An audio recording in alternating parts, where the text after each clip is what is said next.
Welcome to butterfly lady junction. இன்றைக்கி வீடியோவில் நம்ம என்ன பார்க்க போகிறோம் அப்படின்னா, பிகினர்ஸ்லாம் ரொம்ப எளிமையாக புரிகிற மாதிரி நம்ம இன்றைக்கி ஒரு ப்ளவுஸ் வந்து கட் பண்ண போகிறோம். பேக் சைடு வந்து கட் பண்ணுறது ரொம்பவே ஈஸியாக, அப்புறம் வந்து பிகினர்ஸ்லாம் ரொம்ப எளிமையாக புரிகிற மாதிரி தான் இந்த வீடியோ இருக்குது. வீடியோவே கொஞ்சம் நேரம் இருக்குது, அதனால் வந்து வீடியோவை ஸ்கிப் பண்ணாமல் பாருங்கள். என்னோட சேனலுக்கு நீங்கள் புதுசாக வந்திருக்கீங்க அப்படின்னா சப்ஸ்கிரைப் பண்ணி பெல் ஐக்கானை கிளிக் பண்ணி வச்சுக்கோங்க. அப்போ தான் நான் போடக்கூடிய வீடியோஸ் உங்களுக்கு நோட்டிஃபிகேஷனில் வரும். இந்த வீடியோவில் பார்த்தீங்கன்னா நம்ம பேக் சைடு தான் கட் பண்ண போகிறோம். பேக் சைடு கட் பண்ணுறதுக்காக நான் வந்து சாதா ப்ளவுஸ் தான் எடுத்து வச்சுருக்கேன். சாதா ப்ளவுஸை நல்லா அயன் பண்ணி சுருக்கம் இல்லாமல் எடுத்துக்கலாம். கட் பண்ணுறதுக்கு தேவையான அளவு ப்ளவுஸ் வந்து நம்ம எடுத்துக்கலாம். நான் வந்து அளவு ப்ளவுஸ்லேருந்து அளவுகளை தனியாக பேப்பரில் எழுதி வச்சுக்கிட்டேன். நீங்களும் அதே போல் பேப்பரில் வந்து எழுதி வச்சுக்கோங்க. அதுக்கப்புறம் நம்ம கட் பண்ணிக்கலாம். அப்போ நம்மளுக்கு ரொம்ப ஈஸியாக வரும். உங்களுக்கு அளவு எடுக்க தெரியல அப்படின்னா மேலே வீடியோவோட லிங்க் வருது பாருங்கள், அதை கிளிக் பண்ணி நீங்கள் அளவுகளை பேப்பரில் எழுதிக்கோங்க. இல்லை உங்களுக்கு அளவு எடுக்க தெரியும் அப்படின்னா நீங்கள் ஸ்ட்ரைட்டாகவே அளவு எடுத்து நான் சொல்கிற மெத்தடை ஃபாலோ பண்ணி நீங்கள் மார்க் பண்ணி கட் பண்ணிக்கோங்க. நம்ம சாதா ப்ளவுஸில் மடிப்பு பக்கம் நம்ம சைடு இருக்க மாதிரி வச்சுக்கலாம். கரை சைடு வந்து அந்த சைடு இருக்க மாதிரி நம்ம எடுத்துக்கலாம். இதோட ஓரத்தில் பார்த்திங்கன்னா நம்மளுக்கு பிசுறு ஏதாவது இருந்ததுன்னா அதை வந்து கட் பண்ணிவிட்டு நேராக வர மாதிரி எடுத்துக்கோங்க. இதில் வந்து உங்களுக்கு ஏற்றி இறக்கி இருந்தாலும் நீங்கள் வந்து மடிச்சு அடிக்கும்போது உங்களுக்கு இடுப்பு ஏற்றி போயிடுற மாதிரி கம்ப்ளைண்ட் வந்து கண்டிப்பாக வரும். இதை நீங்கள் ஆல்ட்ரேஷன் பண்ணி எடுத்துக்கோங்க. நான் சொல்கிற மெத்தடு நீங்கள் ஒன்று ஒன்றா கரெக்டாக ஃபாலோ பண்ணிகிட்டே வந்தீங்க அப்படின்னா கண்டிப்பாக உங்களுக்கும் நீங்கள் கட் பண்ணுற ப்ளவுஸ் வந்து கரெக்டாக அமைஞ்சிரும். ஃபஸ்ட்டு என்ன பண்ண போகிறோம் அப்படின்னா, இடுப்பு வந்து நம்ம பட்டி மடித்து அடிப்போம்ல, அதுக்காக 1.5 இன்ச் மார்க் பண்ணிக்கலாம். இதே மாதிரி நம்ம 2 இடத்துல 1.5 இன்ச் மார்க் பண்ணிவிட்டு அதை வந்து ஜாயின் பண்ணுற மாதிரி ஸ்கேலில் கோடு போட்டு விட்டுக்கலாம். ஃபஸ்ட்டு நம்ம ப்ளவுஸோட அகலத்தை மார்க் பண்ணிக்கலாம். அகலம் மார்க் பண்ணுறதுக்காக நீங்கள் அளவு ப்ளவுஸ்லேருந்து அகலத்தை எடுத்துக்கோங்க. அதை வந்து நம்ம பகுதியாக பிரித்து இதில் வந்து மார்க் பண்ணிக்கலாம். நான் எடுத்துருக்கக்கூடிய அளவு ப்ளவுஸோட அகலம் பார்த்திங்கன்னா 19 இன்ச்சு. அதை பகுதியாக பிரித்தோம் அப்படின்னா 9.5 இன்ச் வருது. அந்த 9.5 இன்ச்சை நம்ம கீழே வந்து இந்த கோட்டுக்கு நேராக வச்சு நம்ம மார்க் பண்ணிக்கலாம். அடுத்ததாக அப்படியே நம்ம மேலே இன்னொரு இடத்துலையும் அதே அளவை வச்சு நம்ம மார்க் பண்ணிக்கலாம். இந்த மாதிரி நம்ம 2 இடத்துல மார்க் பண்ணிவிட்டு அதை வந்து ஸ்கேலில் கோடு போட்டு நேராக ஜாயின் பண்ணிக்கலாம்.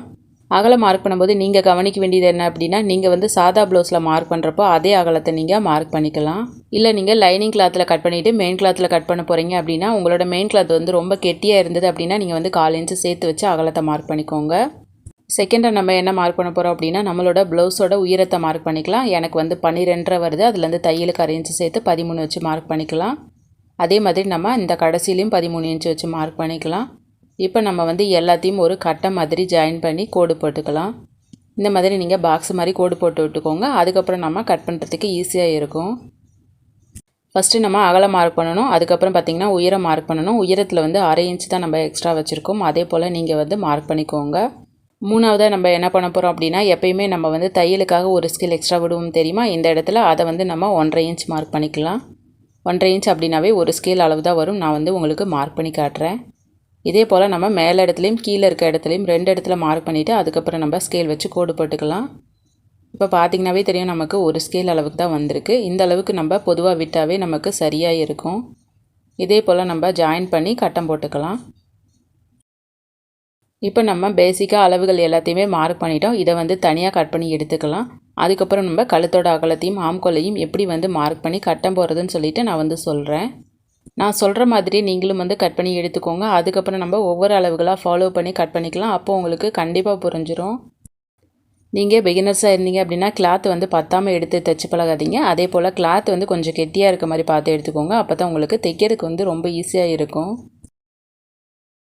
இப்போ நம்ம பேக் சைடோட அவுட்லைன் ஃபுல்லாகவே கட் பண்ணி எடுத்துக்கிட்டோம். அதுக்கப்புறம் நம்ம கழுத்தோட அகலத்தையும் ஷோல்டரையும் மார்க் பண்ணலாம். அது எப்படின்னு சொல்லிட்டு பாருங்கள்.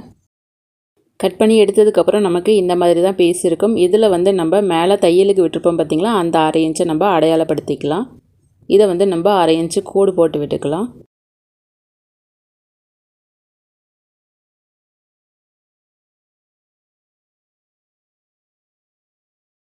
அடுத்ததாக நம்ம கழுத்தோட அகலத்தை மார்க் பண்ணிக்கலாம். நான் எடுத்துருக்கக்கூடிய ப்ளவுஸில் பார்த்திங்கன்னா 2.5 இன்ச் வருது. அதுலேருந்து 1/4 இன்ச்சு தையலுக்காக சேர்த்திட்டு 2.25 இன்ச் வச்சு மார்க் பண்ணிக்கிறேன்.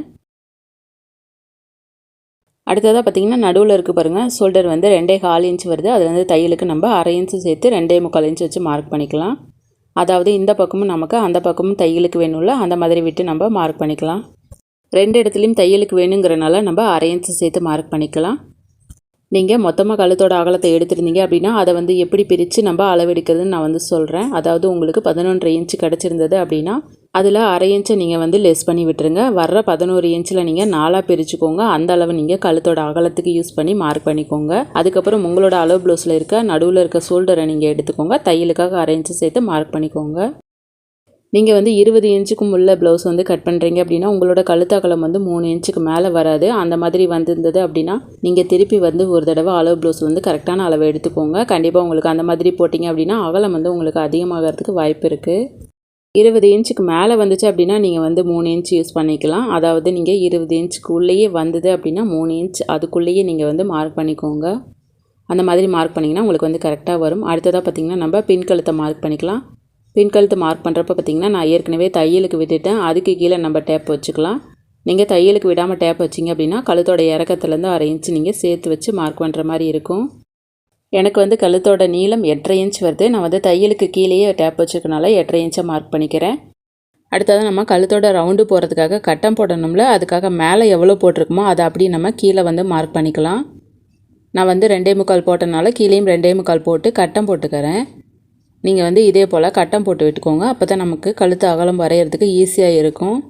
பிகினர்ஸாக இருந்தீங்க அப்படின்னா நீங்கள் வந்து கவனிக்க வேண்டியது என்ன அப்படின்னா, நீங்கள் வந்துட்டு புதுசாக தைக்கிறீங்க அப்படின்னா 20 இன்ச்சுக்கு உள்ளே நீங்கள் மார்க் பண்ணி கட் பண்ணுறீங்க அப்படின்னா சில அளவுகள் வந்து உங்களுக்கு எக்ஸ்ட்ரா வராது. அந்த மாதிரி வந்துச்சு அப்படின்னா அதை வந்து நீங்கள் ஃபாலோ பண்ணி கட் பண்ணணும். அது வந்து நான் வீடியோக்குள்ளே சொல்லித்தரேன் பாருங்கள். அந்த அளவுகளை நீங்கள் வந்து மறக்காமல் ஞாபகம் வச்சுக்கோங்க. நீங்கள் எப்போ கட் பண்ணாலும் நான் சொல்கிற மெத்தடை ஃபாலோ பண்ணி ஞாபகமாக கட் பண்ணிக்கிட்டீங்க அப்படின்னா உங்களுக்கு வந்து கரெக்டாக வந்துடும். அடுத்ததாக நம்ம பின் கழுத்து வரைகிறதுக்காக அரை இன்ச்சு நம்ம மார்க் பண்ணி விட்டுக்கலாம். அதுக்கு தகுந்த மாதிரி நம்ம வந்து வாட்டம் போட்டு விட்டுக்கலாம். நார்மலாக நீங்கள் தச்சு பழகிறீங்க அப்படின்னா இந்த மாதிரியே நீங்கள் வந்து ரவுண்டு போட்டு விட்டுக்கோங்க. உங்களுக்கு வந்து கரெக்டாக வந்துடும். கழுத்து அகலப்படுத்துறேன்னு சொல்லி ஏதாவது பண்ணிங்கன்னா உங்களுக்கு கழுத்து வந்து ரொம்ப பெருசாகிறதுக்கு வாய்ப்பு இருக்குது. உங்களுக்கு கழுத்தோட ரவுண்டை கொஞ்சமாக அதிகப்படுத்தணும் அப்படின்னா நான் சொல்கிறேன் பாருங்கள். இந்த இடத்துல மட்டும் நீங்கள் ஒரு 1/4 இன்ச்சு கேப்பில் வர மாதிரி ரவுண்டு போட்டுக்கோங்க. அதுலேயும் மேலே வந்து நீங்கள் ஷோல்டர் மார்க் பண்ணியிருக்கீங்களா அந்த இடத்துல குறையாமல் பார்த்துக்கணும். அதுக்கு கீழே தான் நமக்கு ரவுண்டு வர மாதிரி வரையணும். சப்போஸ் உங்களுக்கு கழுத்து இறக்கம் தேவைப்பட்டுச்சு அப்படின்னா இந்த இடத்துல நீங்கள் அரை இன்ச் இந்த மாதிரி மார்க் பண்ணி கட்டம் போட்டுட்டு அதுக்கப்புறம் கீழே இறக்கி வரைஞ்சிக்கோங்க. அப்போ உங்களுக்கு சரியாக வந்துடும். நீங்கள் புதுசாக தச்சு பழகிறவங்களா இருந்தீங்கன்னா கழுத்தில் வந்து எந்த ஆல்ட்ரும் பண்ணாதீங்க. நார்மலாக இருக்கிற கலவாகவே கழுத்து ரவுண்டை வந்து வரைஞ்சி கட் பண்ணி எடுத்துக்கோங்க. அடுத்ததாக நம்ம ஆம்கோலோட இறக்கத்தை மார்க் பண்ணிக்கலாம். ஆம்கோலோட இறக்கம் எவ்வளோ வருதுன்னு பார்த்தீங்கன்னா 5.5 இன்ச் வருது. நான் வந்து தையலுக்கு கீழே வச்சுருக்கனால அப்படியே 5.5 இன்ச்சை வச்சு மார்க் பண்ணிக்கிறேன். நீங்கள் தையலுக்கு அரை இன்ச் விட்டுறணும். அதுக்கப்புறம் மார்க் பண்ணிக்கோங்க. இப்போ வந்து நம்ம அதை வந்து கட்டம் போட்டு எடுத்துக்கலாம். மேலேயும் கீழேயும் ஜாயின் பண்ணுற மாதிரி கட்டம் போட்டுக்கோங்க. ஃப்ரெண்ட்ஸ், என்னோட சேனலில் பார்த்தீங்கன்னா லைனிங் ப்ளவுஸில் வந்து பாவாடை அப்புறம் கெவின் இந்த மாதிரி எல்லாமே தைக்கிறது எப்படின்னு சொல்லிட்டு பிகினர்ஸ்லாம் எளிமையாக புரியுற மாதிரி தான் வீடியோ போட்டிருக்கேன். என்னோட சேனல் நம்ம கிளிக் பண்ணிங்கன்னா அதில் வீடியோஸ் வரும் பாருங்கள். அதை பார்த்து நீங்கள் கட் பண்ணி தைச்சிக்கோங்க. அடுத்ததாக நம்ம ஆம்கோலோட ரவுண்டு வரையணும் பார்த்தீங்களா, அதுக்காக நம்ம 3/4 இன்ச் வந்து கட்டத்துக்குள்ளே மார்க் பண்ணிக்கலாம்.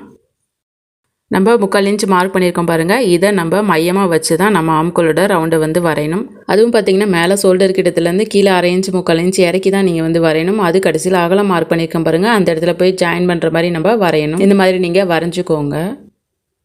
அதுக்கப்புறம் பார்த்திங்கன்னா நம்ம வரைஞ்சிருக்கோம் பாருங்கள். அந்த ரவுண்டை வந்து டேப்பில் அளவு எடுத்துக்கோங்க. இதை வச்சு தான் நம்ம வந்து கை கட் பண்ணணும். அப்போ தான் நமக்கு ஜாயின் பண்ணுறப்ப கையும் ஆம்கோலும் கரெக்டாக வரும்.